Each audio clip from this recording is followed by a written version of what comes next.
What's up guys, Maritime Spook here, and I just wanted to get out guys and show you something. I got an email there a couple months ago from a really cool fella, and he was asking me, he said, I'm not a woodsman, I'm not, you know, some kind of a professional outdoorsman or anything like that. And I said, well good, neither am I. And but he did ask me, he said, guys, I'm looking to spend, or to me, he said, Spook, I'm looking to spend about $100, $150 on a good knife. He said, I like to carve spoons. I'd like to carve spoons, and I like to just kind of mess around like that. But what would be a really good knife, guys?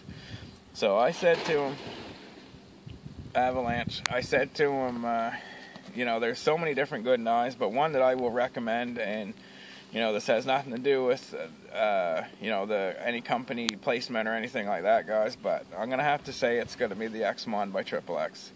And I'll tell you why, guys, is because of the ergos on the handle, and it's not a big, long knife. So your power cuts, guys, you're getting these power cuts that are just insane with this thing. And the convexity of the blade, instead of it being really a thin blade profile, it's really thick. So as far as notching and stuff, guys, so I figured I'd just show you and show him, I guess, a little bit of the cutting ability, because I haven't really done that. And the weather's getting better, guys. So I've got a couple of friends of mine here that are going to be going out. We're going to be doing some more hiking, and I'm going to take some of this stuff out and show you, do the videos that they deserve. And so here's just a little cutting ability of the X-1.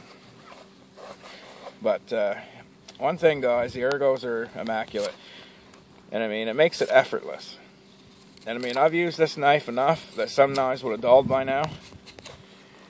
And this is a hard piece of alder too, guys. This is from out at my dad's, and it was a dried, sort of a dried piece.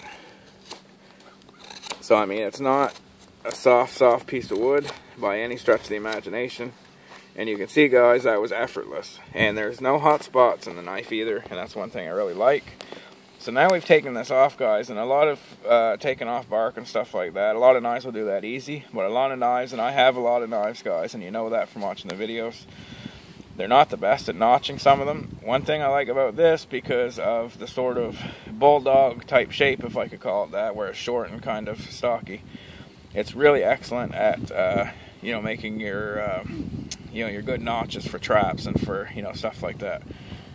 And then what you'll do here, guys, you'll make yourself a little stop cut right there too. I made 2 stop cuts there, if you could see that.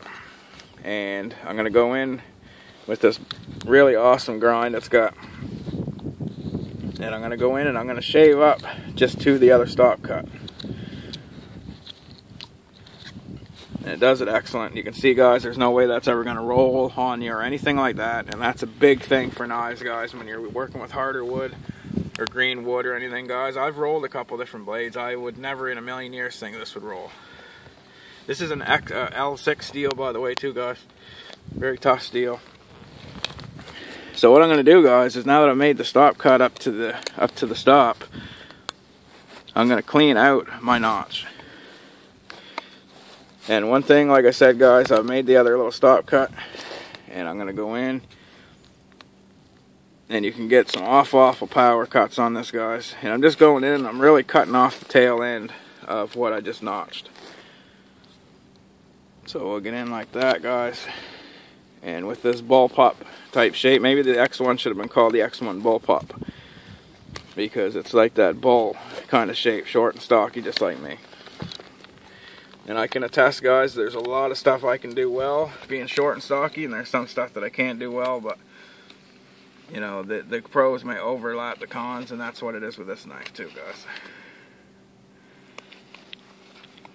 So like I said, even a hard piece of wood right there, guys. And I'm not going to go through and make this into a spoon or anything like that, guys. I just wanted to show you. Now, why not, Dave? Yeah, that's right. Time lapse. No, but like I said, guys, that'll go and easily notch stuff, guys. And like I said, this is what astounds me about this X1, is that because of, like I say, that bullpup type shape, it doesn't matter. I don't have any worry that I'm going to roll the edge on this, guys. There really isn't anything that I could do, I don't think, to roll this unless you did something really stupid. And one other thing before I kind of end this, guys, just because I wanted to show you that quick demo, is that right there on the tip is so reinforced right there that it makes it really good for, you know, any task that you might need to do there. And now this is on there, guys, you can go in here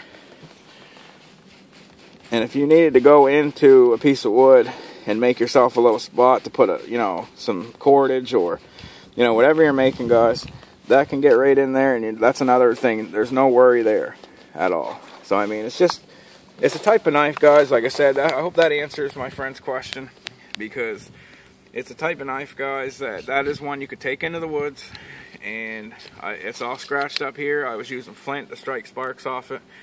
L6 is an excellent steel for striking sparks.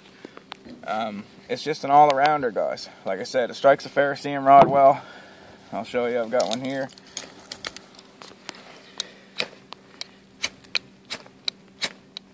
You can get your sparks easy off it, guys.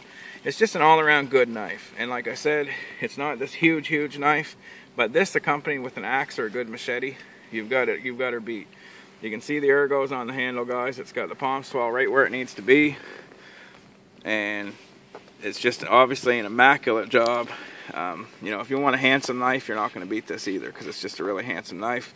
It's got the bow drill divot, and I promise you guys, before the summer is out, I will get a bow drill fire with this thing, because I know it'll work really well.